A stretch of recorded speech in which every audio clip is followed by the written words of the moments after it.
बहुत बहुत स्वागत आपका मुंबई में। सबसे पहले तो मीडिया आज आपसे मिलने आई हुई है, बहुत सारी बातें यहाँ होगी।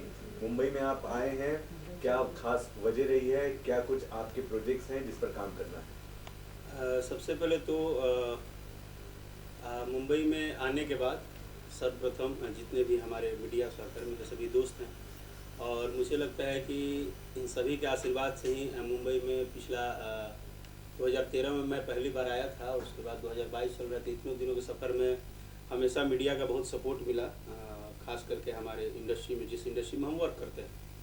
और थोड़ा सा एल्बम और सिनेमा का जो गतिविधि हुआ बीच में, उसके कारण कुछ लाइफ में चेंजिंग भी हुई, शादी विवाह हुआ, तो उस मैटर के थ्रू अब थोड़ा उधर भी रहना पड़ता है, इधर भी रहना पड़ता है। लेकिन मुंबई एक कहा जाता है कि मुंबई है और हम लोग के फील्ड के लिए सबसे बड़ी जगह है, और एक सीधा लाइन है कि मुंबई मेरी जान हम लोग बोलते हैं। तो कोशिश रहता है कि मुंबई जब हम चले तो कुछ नया सोच के चले, नया करने के लिए चले, तो इसलिए फिर इस बार मुंबई में आए हैं कुछ प्लानिंग के साथ ही। चलिए ठीक है। ये सवाल है कि आजकल वैसे तो बहुत सारे लोग इंटरव्यूज देते रहते हैं, लेकिन आपके इंटरव्यूज बड़े लेवल पर वायरल हो जाते हैं। हाल ही में एक वायरल हो गया था, तो वाकई में आरोप भी ये लगा कि भाई एक बनावटी है, या फिर आप रियल बताएं कि सच में आप गुस्सा हो गए थे? क्योंकि राकेश मिश्रा जी को गुस्सा होते जल्दी देखा नहीं जाता। नहीं, बात ये था ना कि मेरे बारे में जितना सब लोग जानते हैं, और वो बनावटी जानते हैं वो मुझे नहीं पता है, जो रियल जानता है मुझे, मैं बहुत क्लियर कट रहता हूँ लाइफ में, चाहे वो पर्सनल लाइफ हो चाहे प्रोफेशनल लाइफ हो। और मैं सही को सही और गलत को गलत बोल देने में मुझे थोड़ा भी टाइम नहीं लगता है। तो वो ऐसा कुछ था नहीं, वो बस ये था कि शायद हम उसी टाइम जस्ट ऑफिस पहुँचे ही थे और कुछ वर्किंग में थे। तो मैंने और दूसरा चीज़ क्या है ना कि एक तरीका होता है हर चीज़ों का, तो मुझे अंदाज़ा नहीं था, क्योंकि उनका जो तरीका है जैसे भी है, तो मेरा जो एक्टिविटी था वो पर्सनली नहीं था, ना प्रोफेशनली था। वो एक मूड था, उस टाइम हम जस्ट कहीं की यात्रा के लिए शायद निकल रहे थे या कुछ रेडी थे, और उस टाइम एक माहौल चल रहा था, शायद कुछ उस टाइम किसी एक राइटर की तबीयत बहुत खराब थी, वो भर्ती थे, और इसी टाइप का मुद्दा चल रहा था। और इस मुद्दे से ना साइड से हम लोग सुनते सुनते एकदम कचकचा गया था मिजाज। तो और हमको अचानक से जब सिस्टम हुआ, तो ठीक है, जो सामने से हुआ वो एक्टिविटी, बट एक नेचुरल था, उस पर कोई भी ऐसी चीज़ नहीं थी, ना ही कोई मतलब था।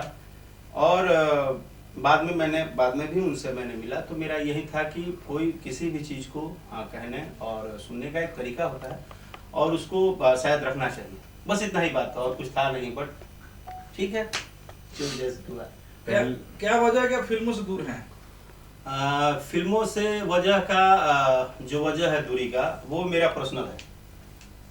मैंने डिसाइड किया, और मैंने डिसाइड किया तो मेरा डिसीजन अभी तक तो मुझे सही ही लग रहा है। क्योंकि अगर आप किसी भी इंडस्ट्री में काम करते हो तो आपको अनुमान लगाने का तो होना चाहिए अंदाज़ा, कि हम अभी कहाँ चल रहे हैं, किस तरह से हैं। मैंने जब लगातार 2013 से लेकर 2019-20 तक मैंने सिनेमा किया, उसमें जैसे मेरी एंट्री जिस फिल्म से थी, वाकई वो फिल्म थी प्रेम दीवानी।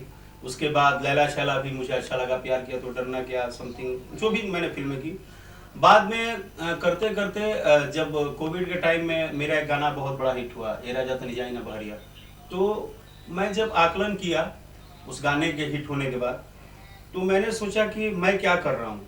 मैं अगर सिनेमा कर रहा हूँ तो मुझे सिनेमा करना है, या मुझे रियल में सिनेमा करना है। एक सिनेमा करना यानी कि एक गिनती का डायरी पे लिखना कि हाँ मैंने इतना फिल्म कर लिया, इतना फिल्म कर लिया, मैं पर डे बिजी हूँ। तो सीधा सिंपल सा बात है संजय जी, कि मुझे लगा ना कि अभी की जो फिल्में हैं, या अगर मैं इन फिल्मों के लिए होड़ कर रहा हूँ, तो मेरे हिसाब से मेरे करियर के लिए इसमें दोनों नहीं है।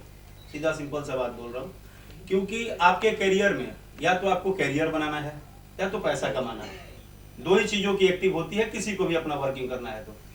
बट जिस हिसाब से इंडस्ट्री का सिचुएशन कोविड के टाइम में था और चीज़ें थे, तो मुझे लगा कि मैं अगर गिनती के लिए रेगुलर वर्क करके और मैं बोल भी रहा हूँ कि ये फिल्म वो फिल्म वो फिल्म, तो वो कॉपी पे 50 फिल्म लिखवाने से कोई फायदा नहीं है।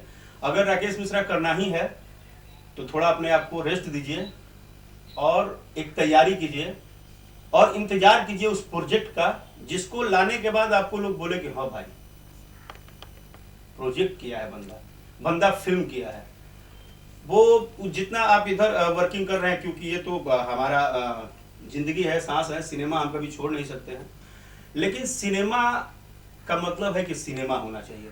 सिनेमा का मतलब कुछ भी नहीं है। और ये 5-6 साल मैंने किया तो मुझे एक्सपीरियंस हुआ कि ये जो मैं कर रहा हूँ तो मुझे शायद थोड़ा सा ब्रेक देना चाहिए, और मैंने ब्रेक दिया। और ब्रेक देने के बाद मुझे इतना बेनिफिट हुआ कि मैं एक जगह पहले फोकस किया एल्बम को, और एल्बम को पूर्णतः फोकस किया, और सिनेमा के लिए उस दिन से अभी तक मैं 2-2 स्टोरी ऐसा लिखा भी जा रहा है, अंदरूनी सब तैयारी चल रही है।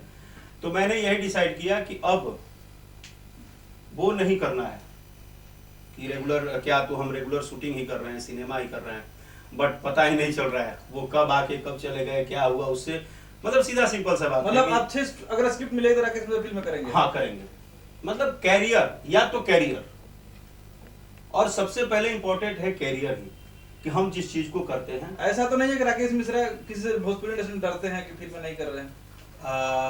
अब ये देखिए, ये जो बात है डरने का, तो मैं मतलब ये जो डर शब्द है ना, वो मैं शायद जब 11-12 साल की उम्र में आया था संगीत में, तब से लेके आज तक डर ही शब्द तो हमारे अंदर नहीं है, क्योंकि हम बेबाक बोलना पसंद करते हैं, क्लियर बोलना पसंद करते हैं, और हमें जो करना होता है, ये भी बात है कि मेरे अंदर वो भी कॉन्फिडेंस है कि मैं डिसाइडिंग हूँ, और मैं डिसाइड करता हूँ तो डिसाइड पे रहता हूँ, मुझे वेट करना मजा आता है। मैंने अगर डिसाइड किया तो इसमें किसी का देन नहीं था, ना परिवार का, ना किसी का दबाव नहीं था। मैंने डिसाइड किया कि नहीं, मुझे फिल्म करना है, वो भले साल में एक कर, मुझे वो लिस्ट नहीं बनाना है, और I am very happy.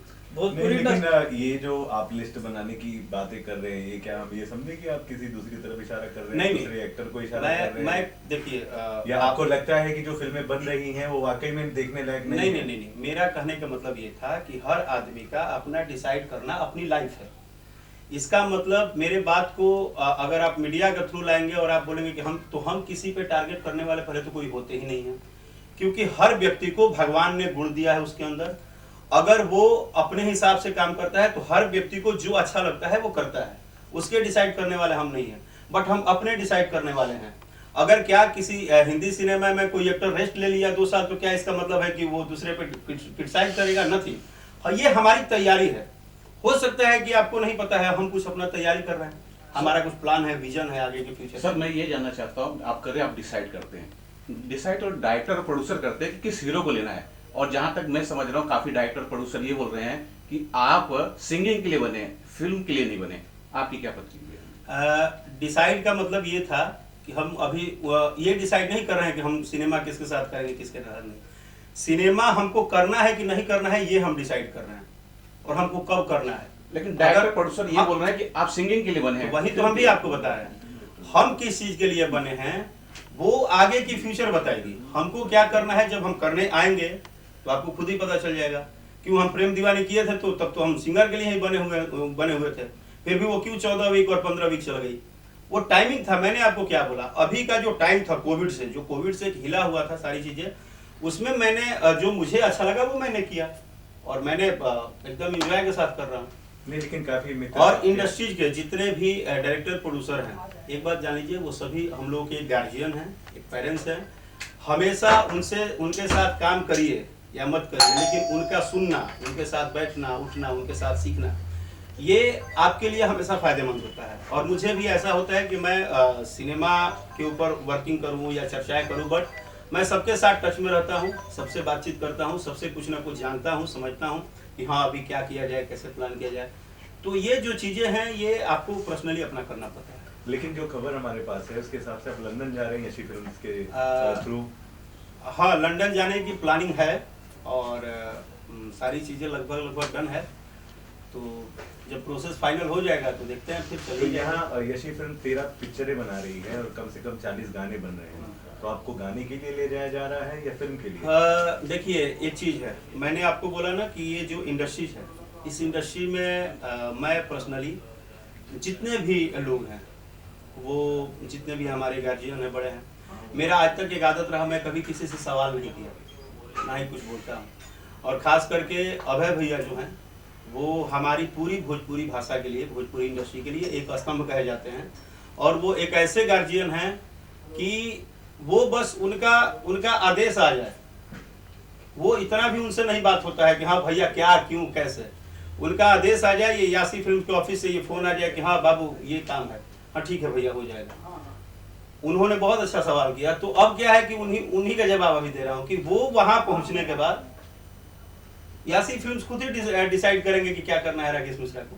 But वो एक ऐसे स्तंभ है, ऐसे व्यक्ति हैं कि उनका जो भी वो बोलेंगे उसमें ना नहीं है, उसमें हाँ ही है। और इसलिए कि भैया ने हमेशा भोजपुरी और भोजपुरी भाषा के लिए बहुत, आज जहाँ भी भोजपुरी, जहाँ से भोजपुरी सिनेमा शुरू हुआ था, आज लंदन तक ले गए, सिंगापुर तक ले गए, मलेशिया तक ले गए, जहाँ भी ले गए, एक उनका बहुत बड़ा पर्दा के पीछे, वो एक प्रोड्यूसर के तौर पे एक पर्दा के पीछे भोजपुरी भाषा के लिए जो उन्होंने किया वो काबिले तारीफ है। और भैया का बहुत बहुत शुक्रिया और आभार कि आप हमारे इंडस्ट्री को, हम लोग जो गांव से लोग आए थे, कभी हम सोचे भी नहीं थे कि हम विदेश में जाएंगे, विदेशों में हमारी चीज़ों को ख्याति मिलेगी। तो इसके लिए यासी फिल्म और अभय सिन्हा भैया के पूरी टीम को मेरे तरफ से बहुत बहुत धन्यवाद। सर रीजनल सिनेमा सभी लैंग्वेज में अच्छा कर रहे हैं, गुजराती की बात करें, कन्नड़ा की बात करें, मराठी सिनेमा में अच्छे कंटेंट आ रहे हैं, लेकिन भोजपुरी सिनेमा उस लेवल पे सामने नहीं आ रहा है, उसके पीछे की क्या वजह मानते हैं? क्या वो अश्लील? आपका नाम क्या है? राकेश भाई, मीता भाई हैं आप हमारे, आपको आई लव यू इसलिए कि इतना सेंसिबल क्वेश्चन आपने लाया। अब शायद मेरा, जितने देर से आप लोग मुझे बातों में जो फंसा रहे थे अपने, मेरा फाइनली जवाब आपने दे दिया कि हम रीजनल में बड़ा होने के लिए हमको ब्रेक लेना पड़ेगा, हमको सोचना होगा, हमको उसके आसपास की